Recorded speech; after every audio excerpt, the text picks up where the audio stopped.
The Tennessee Titans are one in the rest of them. This season has tested me in ways I've never imagined. Initially, I had low expectations, but ladies and gentlemen, I must admit, I was bamboozled, misled. The Tennessee Titans are crooks, and that's law. I've been patient. I've been kind. But today I return. I return to give the real. I don't care how much money you spend, how often you Google stats, how many games you attend. When it comes to this two-tone blue, no one breathes it like me. When it comes to this two-tone blue, I am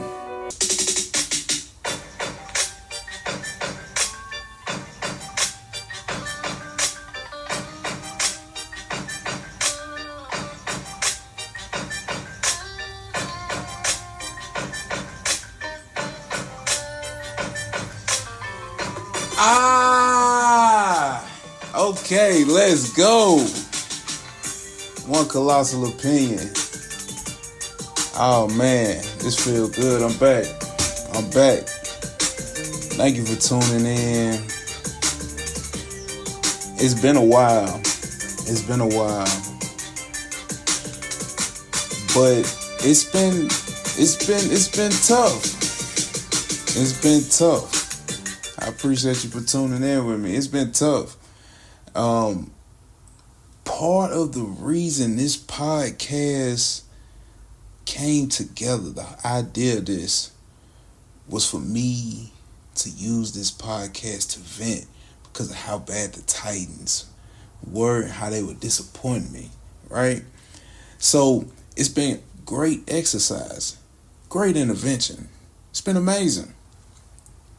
But when it gets so bad that talking about it is not good for your mental health, ladies and gentlemen, let me be an example to you of how to step away, how to get away for just a little bit, But I'm excited to be back. I'm really excited because I had a great conversation with a homie of mine. Shout out to D.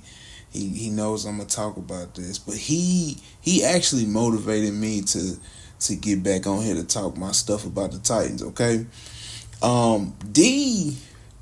D is a Jags fan, and me and him had a nice little debate recently about the Titans and ownership's decisions, general managers' decisions, and it was real good. It was a real good, like, barbershop conversation. I respect D's opinion because I can tell that he has a certain level of knowledge about the game. You know what I'm saying? So he gave me the spark to record again because, like I said, the Titans have been bad, man. We're one in the rest of them. And, we might get another win or two. But unless something really changes, I don't see us winning many games. And I mean, I'm sure that's like a popular opinion. I'm not saying that's not the 1CO. But I will say that, I'm still watching. I'm still watching at least enough to keep up with what's going on. And I don't see us winning maybe more than one more game, if that, one or two more games, if that. But that's, hey, man, I could be wrong on that, and I'd like to be wrong on that. But I'll use that to segue right into what I want to talk about, and that is us being in the position to have the number one pick again. Now, as you heard earlier, I didn't have high expectations for this season. But y'all, I didn't see it happening this way. So, one in the rest of them, maybe I would have saw a few wins at this point, if I'm being honest. Maybe I would have saw a few wins. But I still wouldn't have seen us, competing for anything, because I realize this is a young roster, and I just don't think this roster had a lot of talent coming into the season. And if you look at what some of the moves that the general manager and the organization have made as far as trades, we traded 2 starter level corners throughout the season. You know what I'm saying? So the roster is worse today than it was at the beginning of the season. So I think I have clear expectations, realistic expectations about the season. But us putting ourselves in position to get the number 1 pick again, as bad as it sounds, as bad as it may look on paper, it's kind of what we need. Sad to say that. I'm a competitive person. I don't want to see this. I don't want to watch this type of football, this brand of football. But we kind of need it in Tennessee. We had a few bad drafts, y'all. And I think when you look at the Titans' history, when you have multiple drafts in a row that are not good, and you might have one player produce out of the draft over a period of time, and that's a might, it's not good. It's not good team building. So you're not building the team from within, and you're counting on free agency. And y'all can look at our free agency history. It hasn't been great. That's been better over the last decade has been better than the decade before, in my opinion. Now, I'd probably have to take a look at that for real. But just off the top of my head, I would say this last decade in free agency has been better. But we still have a lot of misses. And when you have misses in free agency and the draft, what are you hitting on? So the Titans have put themselves in that position, so we do need another solid draft securing the number 1 pick. Then I think we trade it. That would be my opinion. That's what I think that we should do. We trade that pick, and I don't think that's a very popular opinion either. Unpopular opinion. I've seen and heard from a lot of Titans fans. We're kind of all on the same page with this. Now, the position that some of us want to take in the draft, a little different. We on opposite ends of that, but I think for the most part, most of the folks that I've talked to, text, seen, on social media, they would like for us to trade the pick. So let's see what they do, because y'all, it's looking like we're gonna be in position to get that number 1 pick. And as sad as it is to say, I think we need it. I think it'd be good for the franchise to stock up some picks and put some weapons around Cam Ward, add some pieces to the defense. We should have enough picks to do it. We've been trading guys, accumulating 5th round, 6th round, 7th round picks. Like, that's just of high value, but don't get me started. So that's it on the expectations. And to bring the conversation that sparked me recording again, my guy D asked me, said, looking at how things have played out so far, would you have rather traded the number 1 pick last year and built the roster up a little bit and stuck with Will Levis? To me, y'all, that was an easy no. I would not have rather took that option. No. And I say that because I saw enough from Levis to feel like this guy's not no franchise quarterback. You know what I'm saying? Even if he does become a decent quarterback, I don't think he's like a franchise guy.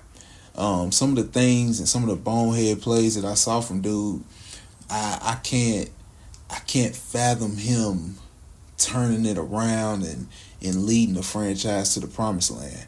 Levis has a nice arm. I'll give him that. I do think that he has a strong arm. And he can throw some lasers, man. I saw him throw some lasers. I'm not going to discredit him like Like, I think he can't play. But it's not often that you get the number one pick. Unless you're the Titans, maybe. But it's not often you get the number one pick. And if you got the number one pick and there's a quarterback there that you feel like is a game changer, can make all the throws, can lead men, be a good representation for the organization, then you take him at number one. If you feel like that's a guy there, the Titans felt like that with Cam Ward, they took a shot. They took a shot with Cam Ward, and again, it's been a rough start to the year. It really has. But when I've seen Cam Ward play well, make good throws, him have time to throw in the pocket, him scramble around, which is something he's starting to do a little bit more, use his legs a little bit more. I've seen good things from Cam. And again, we've not seen a whole season from him, and we got to see, at least a season and a half of Levis. So the debate was really good because my guy made some good points. I'll be honest. He did. He made some good points. Nothing that would change my mind, though. Nothing that would change my mind. As good of points he was making some sense because he was talking about building the roster up, and he made some points in regard to the roster. If you build a good roster, you might not have to have a top-notch, top-tier quarterback to win it, right? And he's right on that. We've seen that. We've seen teams win the Super Bowl with not the top-tier quarterback. But it's been a long time since Tennessee done had a top-tier quarterback. I mean, a guy that no matter who your opponent is, you feel like you got a chance. It's been a long time. And there are those guys out there. I'm hoping Cam Ward can develop into one of those guys. He looks like a good quarterback, but it's still really early, and I need to see him with something. I need to see him with people that, well, oh my goodness. I was getting ready to talk about the players I need to see him with. I need to see him with a competent coaching staff first. Let's just start with that. Let's get him an offensive coaching staff that can put some concepts together that make sense. They put him in a position to hit his wide receivers, maybe on the move a little bit more, get out the pocket. Let's maybe pass on first downs every now and then, not be so predictable. So on second down and long, because we got a loss of 3, they know we passing. You know what I'm saying? Because we don't have a run game. You know what I'm saying? Yeah, that's why I haven't been recording, y'all, because it hasn't been a lot of good. You get me? You feel me? It hasn't been a lot of good. So, I think overall, we got to get that pick, which is wild to say, but we do. We need to go and get that number one pick, and we need to trade it. Let's stock up. I heard the Jets got a lot of picks. New York, what's up? What's good? I can personally take that phone call. Not for real, but for real. Let's make that happen. We can get those draft picks in Tennessee and really put some guys around Cam. I feel like we finally got the guy. We got a quarterback. Let's put some talent around him. Let's put a coaching staff around him. And then let's see what happens. Let's see what happens. Maybe we will be decent in a new stadium. I don't know. But right now it's not looking too good. But this was fun. But you see, towards the end, I got a little heated. So it's time to go. I appreciate y'all. Until next time, one colossal opinion. Solo. Tighten up. That's what I meant to say. Tighten up, man. We trash, but it's still tighten up.